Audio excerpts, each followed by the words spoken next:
Now our journey begins here at Tan Tock Seng Hospital, and we'll be looking at therapy that you may not have heard of before. Spa or retail? Debbie. Occupational therapy is a healthcare profession concerned with helping disabled people perform everyday activities.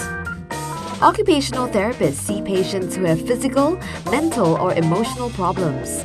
Some of their patients may be dealing with old age, adapting to life after a stroke, or coping with the loss of a limb. Therapists use a variety of treatment methods to help patients function at work, care for themselves, and improve the quality of their lives. We're hiding in a mock-up apartment on the grounds of one of Singapore's largest occupational therapy centres, and we're waiting for our first therapist. Hi Heidi. Hi Debbie. Hi Heidi. Have you just come shopping? Oh no, I brought you some things to show you what occupational therapy is about.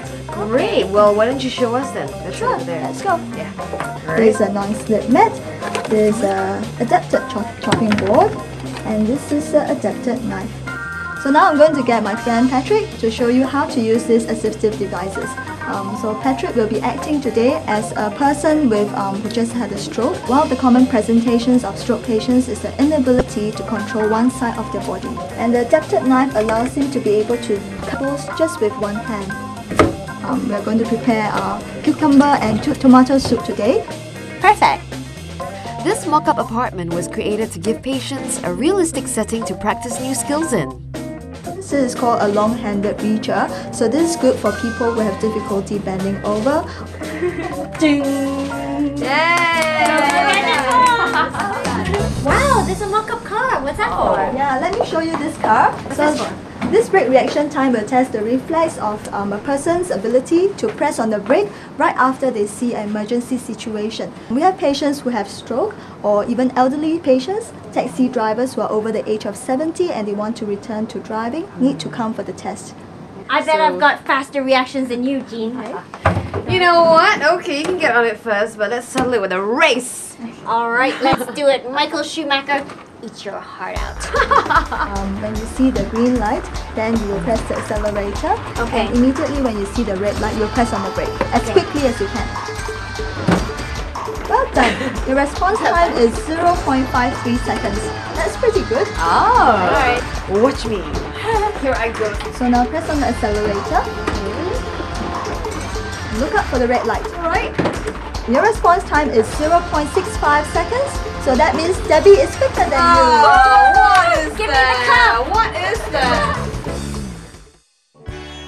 So Heidi, what do we have here now? Oh, this is a simulated work setup. It's to help us to evaluate people sitting at the office workstation to see if they're practicing the correct postures. I'm a little unsure as to whether I sit properly, because you know, as a DJ I actually work 4 hours a day sitting down. Oh dear. You want to check me out? Oh yes. Why not? This is how I kind of sit. Right. And I have my keyboard kind of here. Heidi looks at how I sit and tells me I'm doing everything wrong. She corrects the position of my keyboard, adjusts the level of my seat, and even gets me a backrest. All the way back. This will help you to support your back. This is comfortable. Here's a collection of splints that we actually make for our patients. And who would actually be using these though? People with hand injuries, either traumatic or repetitive strain injuries. Splints help to facilitate healing, reduce pain, and also help to correct deformity. So one of the activities that people may do is to SMS, and they will SMS too much and they might end up with a sore thumb. Okay. What's the right way to sort of SMS? For people who SMS a lot, we will ask them to use two thumbs so that they can alternately use their thumbs instead of just stressing on one thumb. Right. Otherwise, if you still continue to have pain when you SMS, then you might want to wear a soft splint support like this to support the thumb and reduce pain when you are doing the SMS. You're a big SMS, so you can try. Okay. Just like this. Okay. Now you can try it on your handphone. Okay. All ready to speed SMS. There she goes again. Occupational therapy's breadth of practice is quite broad, so it also covers stress management. I'm going to teach you a very simple deep breathing relaxation exercise that will help you to relax your muscles and your mind. So get comfortable and let's try to do that. Okay. So you've got to put one hand on your stomach and one on your upper chest. Remember, only the lower hand is to move during this relaxation exercise. So you are breathing deeply into your lungs. I feel stress-free already. So do I. Heidi tells us this tour has only given us a few snapshots of what occupational therapy is.